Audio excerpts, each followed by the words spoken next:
বহুত ভাল মানে এনেকুৱা ভাল চাগে ভাৰতবৰ্ষৰ এইটো প্ৰথম হ'ব য'ত নেকি আটাইতকৈ বেছি ৰেকৰ্ডটো আমাৰ কোকৰাঝাৰৰ পৰা স্থাপন হ'ব।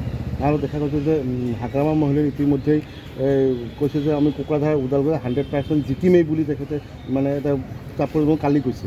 এই ক্ষেত্ৰত হাগ্ৰামা BPF-ৰ কাৰণে কথা কোৱা নাই, তেওঁ নিজক উদ্ধাৰ কৰিবৰ কাৰণেহে কথা কৈ আছে। কিয়নো সি জানে যে এনেকুৱা তাৰ চাৰিওফালে বিপদে হেৰি কৰি আছে, সি যিকোনো মুহূৰ্তত মানে গাদ্দাৰ কৰাৰ পজিবিলিটিটো বেছি হৈ আছে। তাৰ পৰা কেনেকৈ সি উদ্ধাৰ পাব পাৰে তাৰ কাৰণে বহুত কথা কৈ কৰি আছে। গতিকে আমাৰ BTR অঞ্চলত থকা 35 লক্ষ BTR-বাসীয়ে গম পায় যে যোৱা 17 বছৰে সকলো জাতি জনগোষ্ঠীক যেনেকৈ আমাক নৰকৰ যন্ত্ৰণাত ভুগিবলৈ বাধ্য কৰাইছিলে, ইয়াৰ পৰা সন্মানীয় প্ৰমোদ বৰা ডাঙৰীয়াৰ নেতৃত্বত আমাৰ UPPL চৰকাৰে BTR অঞ্চলত থকা সকলো জাতি জনগোষ্ঠীক তাৰ পৰা মুক্ত কৰাই আনিবলৈ সক্ষম হৈছে। গতিকে ৰাইজে সদায় ভাল এনভাইৰনমেণ্ট বিচাৰে, ভাল খোৱা পানী বিচাৰে, এসাঁজ ভালকৈ খাবলৈ শুবলৈ বিচাৰে। গতিকে এনেকুৱা পৰিস্থিতিৰ পৰা মানুহে আকৌ ক'ত বা নৰকৰ যন্ত্ৰণাত ভুগিবলৈ যাব সেইটো সম্পূৰ্ণ। কালি এটা হাগ্ৰামা মহিলাই তাৎপৰ্য মন্তব্য কৰিছিল যে আপুনি BTR-ৰ মানুহ নহয় বোলে, আপুনি BTR-ৰ বাহিৰৰ মানুহ বুলি কৈছে। প্ৰমাণ দিয়ক, তাকে প্ৰমাণ দিবলৈ দিয়ক। মই ক'ৰ মানুহ হয় সোধক, আপোনালোকে সুধিব লাগে। যদি BTR-ৰ মানুহে ক'ৰ মানুহ সেইটো সুধি লওকচোন। খাম্পা বৰগোহাঁই কৈছে যে UPPL বেপাৰীৰ দল বুলি কৈছে আৰু বিগত দিনবোৰত কোনো ধৰণৰ উন্নয়ন হোৱা নাই আৰু হাগ্ৰামা মহিলাৰ কাৰ্যকালত উন্নয়ন হৈছে বুলি তেওঁলোকে মন্তব্য কৰিছে। কি ক'ব? কোন ধৰণৰ বেপাৰীৰ কথাটো কৈছে নাজানো। সাংবাদিকসকলে এজন বেপাৰী প্ৰফেশ্যনেল হয়নে নহয়? ৰাজনীতি হ'ল আমাৰ প্ৰফেশ্যন। এই ৰাজনীতিকৰ দ্বাৰাই BTR-ত শান্তি আমি প্ৰতিষ্ঠা কৰিবলৈ সক্ষম হৈছোঁ। সেই ৰাজনীতিৰ দ্বাৰাই আমি সমন্বয় প্ৰতিষ্ঠা কৰিবলৈ সক্ষম হৈছোঁ। হয়, আমি বেপাৰী, শান্তি, সমন্বয়, ঐক্যতা আৰু জীৱন আৰু সম্পত্তিৰ সুৰক্ষাৰ কাৰণে কাম কৰা বেপাৰী। আজি একচুৱেলি মুখ্য কাৰ্যসূচী কি আছিল? আজিৰ মেইন কাৰ্যসূচীটো আছিলে আমাৰ BTR অঞ্চলত আমাৰ UPPL দলৰ পৰা বহুত চেল আছে। আমাৰ পৰ্বতজৰা জিলাত আমাৰ জিলা হিচাপে সেইটো ৰাজনৈতিক আবেদন কৰা হৈছে। পৰ্বতজৰা জিলাৰ আমাৰ মাইনৰিটি চেলৰ থ্ৰুৱেদি মাইনৰিটিসকলৰ কি তেওঁলোকৰ সুখ দুখ কিবা জনাব লগা আছে নেকি, সেইটো ইলেকশ্যন ইছ্যু নহয়। কিয়নো আমাৰ কথাটো এতিয়া ইলেকশ্যন আহিছে বোলেহে, নহ'লে তাৰ আগৰ পৰাই সেই কামটো আমি কৰি আছোঁ। কিয়নো চৰকাৰ কৰাৰ পাছত আমি সমাজৰ মাজত যোৱাতে 3 বছৰটো ইনাফ নহয়।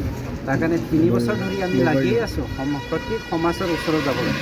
আৰু আজি আপুনি চাওক, এনেকুৱা এটা জাতি নাই যি জাতিয়ে সন্মানীয় প্ৰমোদ বৰা ডাঙৰীয়াৰ নেতৃত্বত UPPL দলে চৰকাৰ গঠন কৰি পেলাই যেনেকৈ মানুহৰ মানে মুখত হাঁহি বিৰিঙিনি আনিবলৈ সক্ষম হৈছে। আপোনাৰ আৰু মোৰ মাজত যি চকু, সেই চকুটো আলিংগন কৰি পেলাই যে আমি কথা ক'বলৈ সক্ষম হৈছোঁ, সেইটো মানে বাস্তৱত পৰিণত হৈছে, যিটো ৰাইজৰ কাৰণে সপোন আছিলে তাহানি। এইবাৰ লোকসভা নিৰ্বাচন বিজেপি মিত্ৰজোঁটে কিমানখন আসন পাব বুলি আপুনি ভাবে? আমিতো আউট অফ 14 বিচাৰে, তাৰে মাজত এটা দুটা কিবা এটা হ'ব পাৰে, কিন্তু আউট অফ 12টো কনফাৰ্ম আজিলৈকে। তাৰে মাজত দুটাটো আমি লাগি ভাগি কিবা এটা কৰিব পাৰিম চেষ্টা। আপোনালোকৰ মূল ফেক্টৰ কোন হ'ব? আমাৰ ফেক্টৰে নাই আমাৰ। আৰু কিহৰ ফেক্টৰ থাকিব? যেনেকৈ 35 লক্ষ BTR-বাসী ইউনাইট হৈছে, ফেক্টৰৰ যুক্তি কি থাকিব? হাগ্ৰামাটো BPF-ত আৰু দুজনহে মানুহ থাকিব, চবেই গুচি আহিব UPPL দলত। এই দুজনটো হ'ল হাগ্ৰামা ডাঙৰীয়া আৰু তেওঁৰ খোলালীয়েক মুনমুন প্ৰমোদ ডাঙৰীয়া। গতিকে কি কয়, ফেক্টৰ হোৱাৰ কি কাৰণ থাকিব পাৰে? হাগ্ৰামা ডাঙৰীয়াক আমাৰ দেবেৰগাঁও ব্লকে চম্ভালিব। দেবেৰগাঁও ব্লকৰ কাৰণে মুক্ত কৰিবৰ কাৰণে সি উদ্ধাৰ কৰিবৰ কাৰণে সি লাগি পাহি আছে। ইয়াত পৰ্বতজৰাত মই লাগি আছোঁ, তাৰ কাৰণে মুনমুন ডাঙৰীয়া আনি পাগলৰ নিচিনা হৈ আছে। গতিকে আৰু BPF-ৰ কৰিব লগাটো বহুত থাকিলেও সমাজে তেওঁক আৰু স্থান নিদিয়ে, সংবিধানে। Thank you. Join BSc Nursing and GNM at St. Martha Institute of Nursing, Guwahati under SM Group of Institutions.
Join BSc Nursing and GNM at St. Martha Institute of Nursing, Guwahati under SM Group of Institutions.